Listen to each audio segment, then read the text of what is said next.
Hello and welcome to today's second interview session for the Boss Your Economy October 2022 program, which is called the Creator Economy. So, before we get started, if you wish to ask our guest a question, just put them in the chat box. Please ask questions. So, for today, we have Sabine Zonderland. She spent 12 years with Google. She has led the entertainment vertical within Google sales and marketing department, work on YouTube's regional product strategy for small and medium businesses, and spent time as a product manager in Google Maps. So she played a huge part of what we're using right now with Google. So excited about to learn more about that. And for Sabine currently leads YouTube's top creators and YouTube family creator businesses for Australian and New Zealand. So let's welcome Sabine. We are so glad you could be here today to share your insights on the creator economy. So we're so happy. We really appreciate that Oh, you're here thank today. you. Thank you for having me. I'm very excited to be here. Amazing. So let's get started. Maybe we start with you sharing your journey as an actor in the creator economy and what creativity means to you. Sure. So, in my role as a YouTube creator manager, I try and help creators get the most out of YouTube and get the most out of our platform. So, I spend time with them trying to understand like what are their passions, what are their long-term goals and strategies, and how can I assist them make those a reality. I also work with up-and-coming creators and figure out ways and strategies to seamlessly get them onto the platform and work with we are a really big team that spans not only in Australia, New Zealand, but also Singapore and beyond. And we work together to really support our creator ecosystem. In terms of my the what my journey is, or what how I act within this creator economy, I think my role is only very small. I think really the light shines on all the creators, and I'm just sort of in the background trying to make their lives easier and make YouTube the best platform possible for them. In terms of creativity, what it means to me, I think it's really what develops uniqueness, what develops difference, and I think a world without creativity would probably be a little bit boring. So I would say creativity is extremely important, particularly within the creator economy and the creator community. I think that's what starts like the creator's dream is to share their creativity through YouTube. So I'd say it's an extremely important part of my role and my personal interest too. Great, thank you. Well, I disagree that your role in it is very small. I felt like a lot of these aspiring creators and even those who are in the business, it's great that there are people like you, who are guiding them, who are, giving them the best opportunity that they could ever have. So I imagine that with that expanse of your experience, what do you think is the best, or why is it that the entrepreneurial and creative mindset vital for anyone in life, especially anyone who wants to dive in as a creator or as a creative?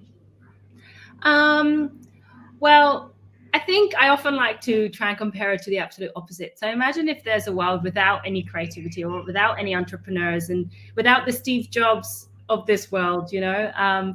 So we wouldn't have fantastic products in this market, and we wouldn't have fantastic vehicles like we could argue YouTube is to translate that creativity to an audience that can then enjoy that, whether that is through learning or entertainment or music, whatever form they enjoy consuming it in. I also think it creates a great sense of community when you find a cohort of people that share a very similar passion that can be found on the platform, and then taken off the platform too, to find that cohort off the platform as well. So I think it allows for a greater sense of belonging and community, not only on the platform but also off the platform. Right. Thanks for that. So, we're also curious about your journey with Google because you spent like almost 12 years. So Yes. that's a very long time. You must have seen a lot of things, maybe things that you can share with us today. That's very useful for the aspiring creators. Sure. So I have worked in many different parts of the business. I actually started in London in the UK office, and I moved over to Sydney almost, I think, about 8 years ago. So quite a long time ago. Um, I started off when I started, actually, YouTube was very, very small. And something, the idea of a creator as a job, or something that could sustain a living wasn't really a thing. Like, even being a creator, just putting content on a platform for others to consume in the way that YouTube allows us to, just really wasn't big. It wasn't something that people would consider. So I've very much been part of that journey very, very early on, when YouTube really was very, very small, a very small part of Google. And now it's obviously a significant part, and it's developed so much with so many capabilities, like live streaming, like we're doing now, the ability for creators to have channels and create businesses off the back of that. So it's really gone from something very small to something much, much bigger, that's actually now providing a lot of education and learning and entertainment for so many people across the world. Right. So you started in London, you mean? So you're originally from London or No, from the I'm UK? no, I'm a bit more confusing. I'm from the Netherlands. So I'm yeah, from the Netherlands. I lived in Italy for a while. I lived in Spain for a while, and then I moved to London, and I started working for Google. Yeah, so I had a bit of a move around, and in London, Yeah. I joined like a product team, and then moved into a sales role. And from there, I moved to Sydney and joined another sales team before joining our YouTube product strategy team, where I helped small to medium-sized businesses like adopt YouTube and utilize YouTube to grow their businesses in Australia and New Zealand. Like you said, I spent a little bit of time on the Google Maps team, which was fantastic. And then I went on maternity leave, and then upon my return, I joined the YouTube team. That's yeah, you've moved around Lots of places, movement. Yeah, yeah. which And I is think, very, very interesting. Sorry, go yeah, ahead. and I think it's I think it's also something like, staying open to change and to difference, and understanding, that the skill sets you hone today, or cultivate today, you can use tomorrow in different capacities. Like, I think our skill sets can be so fluid across different types of careers, and in different areas. Yeah.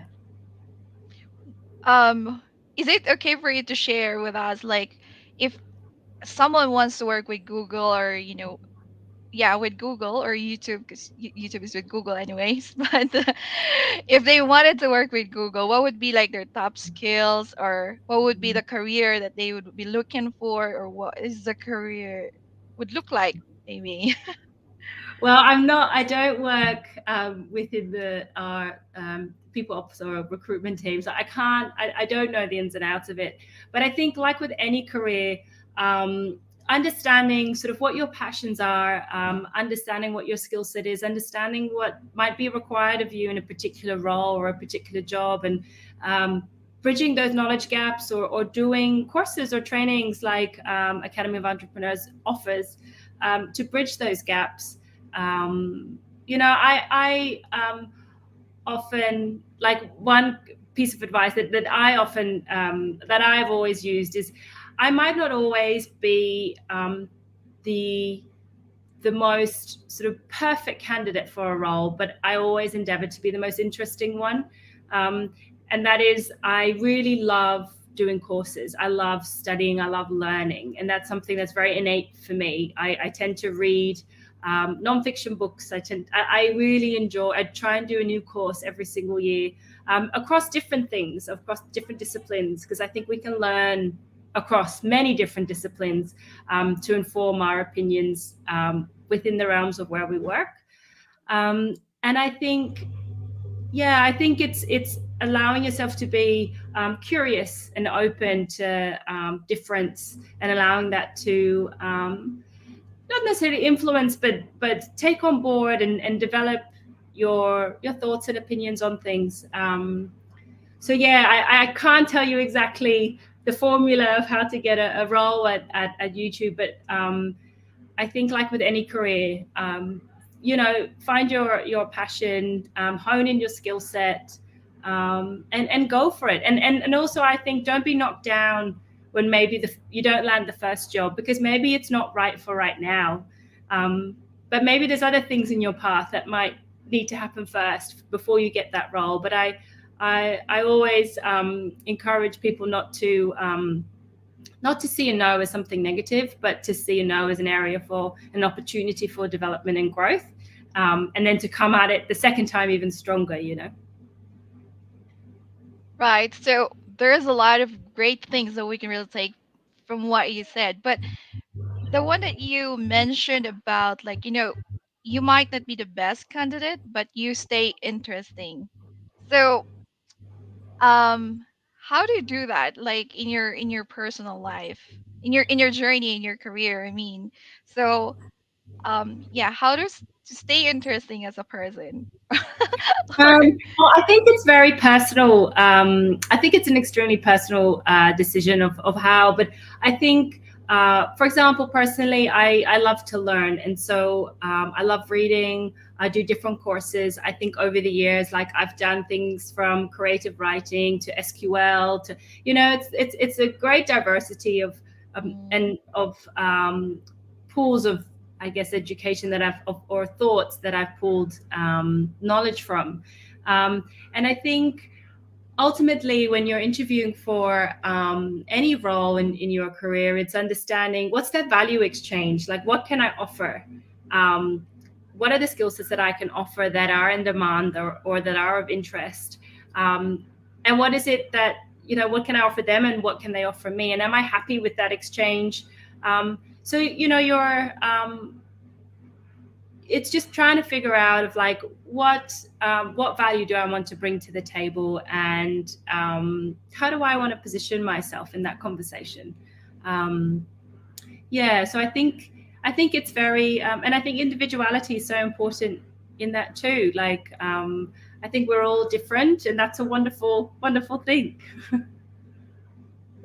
yes, that's right. So I was searching about, like, things about you because we can find things about online, and I found, because you mentioned value exchange, and I was looking some articles about you, and I think you wrote about that. So do you also, you write in Medium, right? Is that correct? Yes, I write a little bit. Yeah, I do. Oh, that's very kind of you, but I never know who reads it. But yeah, I do. I find this is something that I've taken. For example, this is something I've really taken from the days that I worked in sales, is really understanding what the value exchange is. And I think I've taken that skill, and I've used that in many different careers sort of that I've had along the way. Is understanding, right?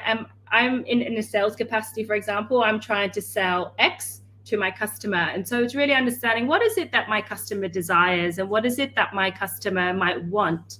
And I'm trying to get into, the brain of who my customer is and what they'd like, and how can I position my product in a way that customer might like it, or that customer might want to purchase it.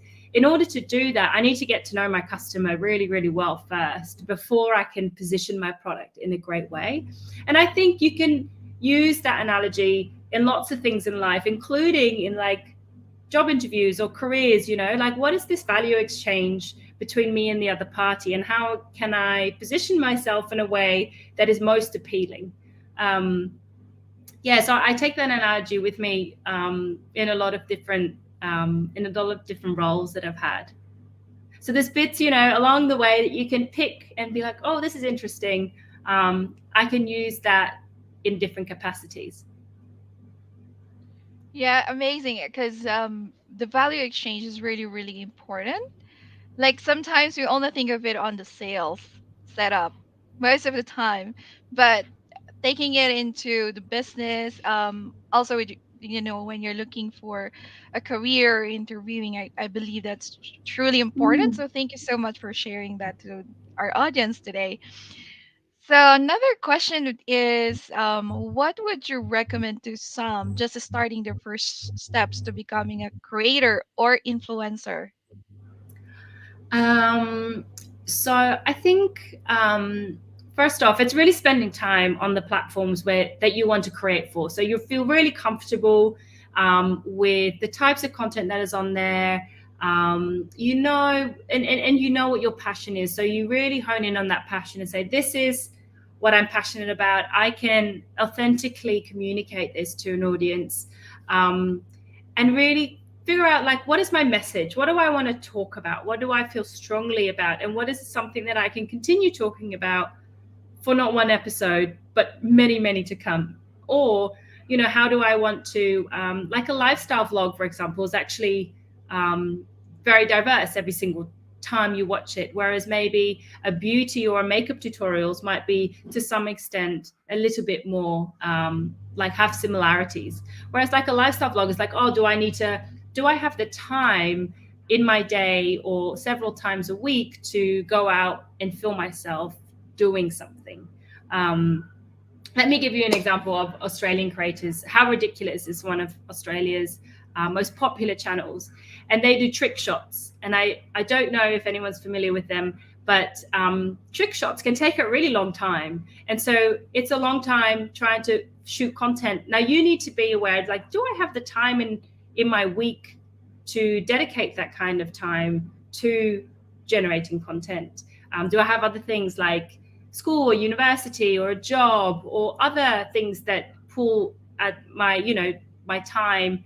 How often do I want to upload? How long do I want to keep doing this for? Like, there's certain questions to just ask. Like, if you think, no, I'm really passionate about this and I want to communicate this to the world, I have time, I have the desire and the commitment, then I think that's a great starting point. And then the hardest thing is to start.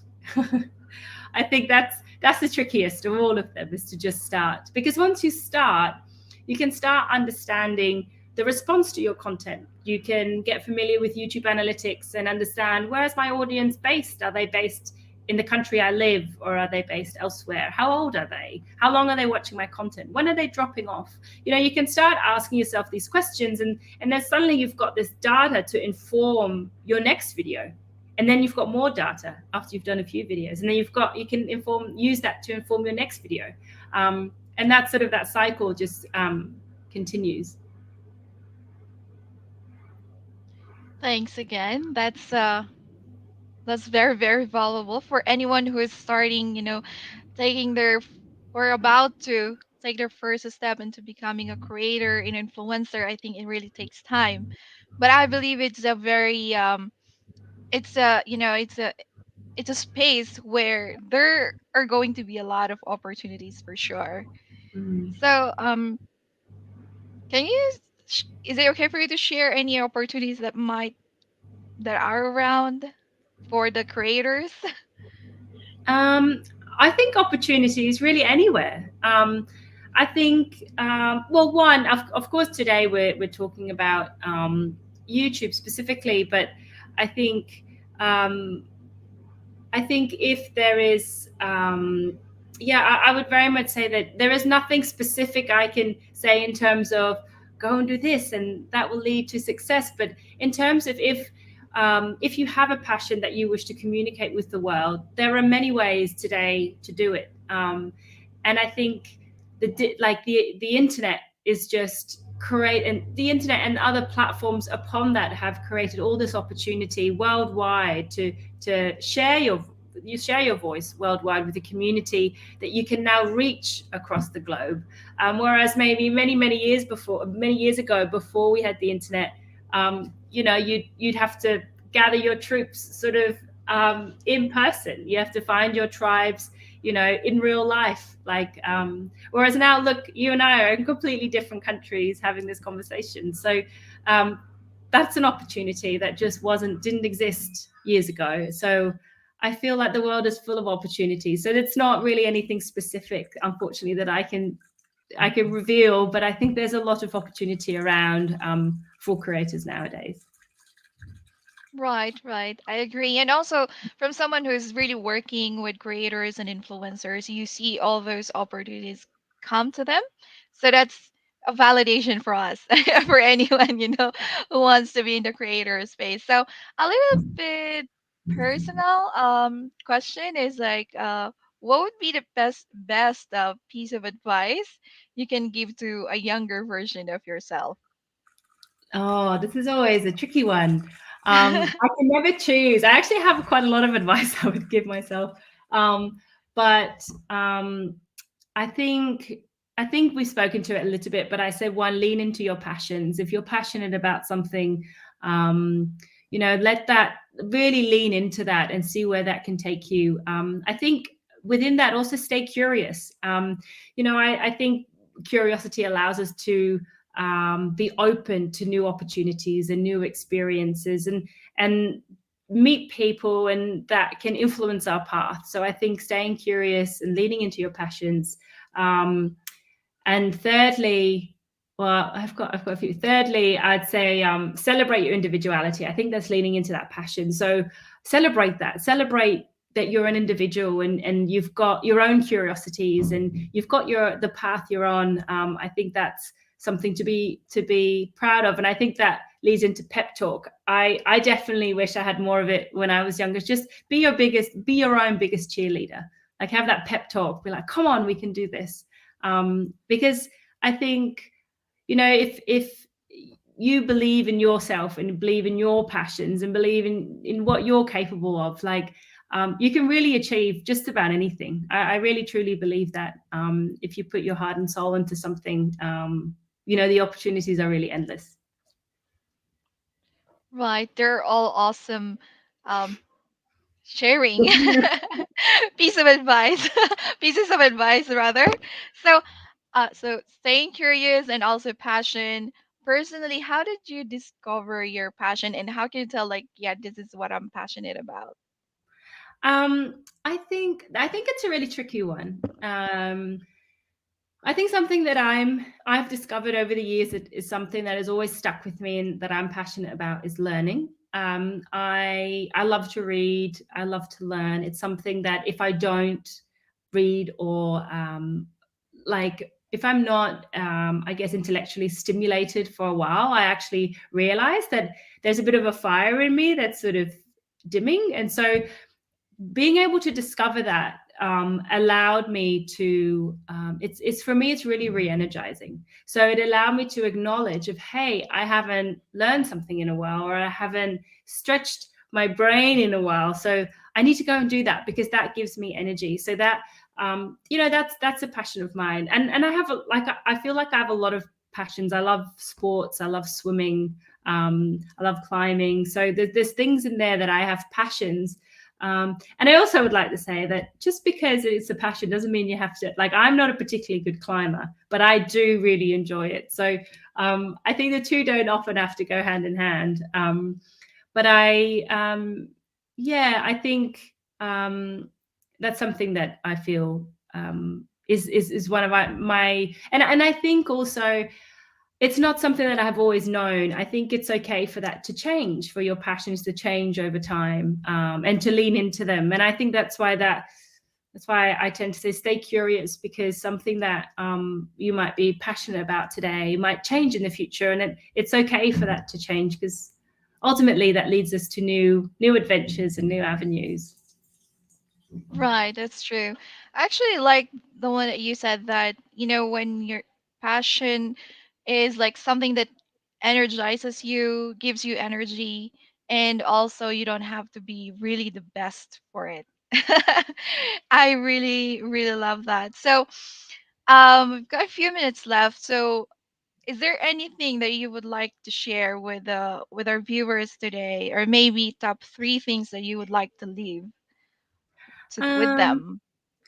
well, I think we discussed some really great things. I think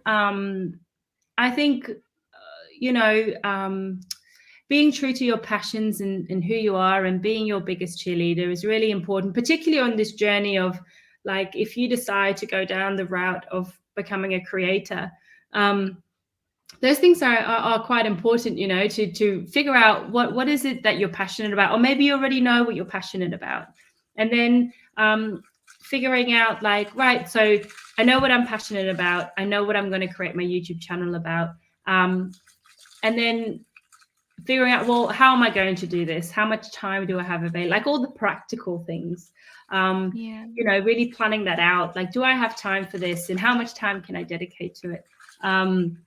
And then I guess staying curious, like also being open-minded, that when you put something out to a community, the response might be different. Maybe you'll find that your content over time will change because your audience is really interested in a particular element of what you started out as, and naturally you would like to move towards that as well. So I think it's staying open and staying curious of, you know, where it might lead you. So I don't have any particular 3 points I would share, but I think we spoke about so many bits that I think that's what I would highlight. Just the leaning into your passions and staying curious. And, you know, really cheering yourself on, because and starting, because I think that's sometimes the biggest roadblock is, and I think that's in lots of things of life, right? Like I know I can only speak for myself, but I have lots of ideas, and ultimately you might only start one or two of them. But the most important thing there is starting, and then seeing where that leads you next. Right. Yeah. The most difficult thing is that, starting taking the first very Yeah. step. Any tips on that? On starting, yeah, I Yeah. think the only thing I'd say is, you know, if once you've get an idea of like, this is my passion and I want to put this on YouTube, maybe, you know, if you don't want to put it out live, maybe one way also to start is just YouTube Shorts. It's a much shorter way Right. to Yeah. produce Yeah. a piece of content on the platform, right? So you could start with shorts, and it's less time intensive, possibly. It's, you know, easy to do on your phone, on your mobile, and see what kind of response you get in your market. Like, see what kind of response you get from the platform. If that's something that you're not comfortable with, you could always create the videos and share them with maybe people you know, and just get their feedback. But just be mindful that the feedback you might get from friends and family might be a little bit different than if you put it out to the wide world. But it might be a good idea for people to give their thoughts or support you along the way. But yeah, I think how to get started is, if you know your passion, and watch lots of content, watch lots of YouTube content, and figure out like, who do I like and why do I like them. If you have a channel that you love and you think, hey, maybe I could do that, just see what they're doing, and what is it that you like about them, and is their content, do you wish maybe their content was longer, or it was shorter, or it was different in any way, and how can you put your own stamp on it, you know? So I think there's lots of information out there, and you know, and if you're ever in doubt, and I still do this, if you're ever in doubt on how to get started on anything, you know, put it into YouTube or put it into Google, and there'll be lots of answers in there that you could go and explore. Bear, thank you so much. So, yeah, so we've talked about passion, finding your passion, talk about starting, which is really, really important. We've got a lot of tips from you. There's so many things that I could list off. So, I mean, if you missed anything, to our viewers who missed anything, it's really great to go back and watch the video again. This is really exciting. So, Sabine, thank you so much. We're super grateful. And whatever Academy of Entrepreneurs can do for you, please let us know. And I'm sure that our viewers have learned a lot today. So, but before we go, you can connect with Sabine through LinkedIn. Is that right? Is that the Yes, most social platform that you are active with? yes, you can follow me on LinkedIn. LinkedIn. Yeah. Right. Okay. So follow her on LinkedIn to get updated about Google products. Right. So if you want to know her LinkedIn link, just go back. If you watch the video again, it's on the description box. So there we go. Thank you so much again. Thank you. Thank you for having me. We're so happy. We're super grateful for your time, by the way. And so, yeah, there we go. 30 minutes just went like that. Bye bye. All right. So Thank you so thank much. you. Have a great night. Bye. Bye bye. Bye.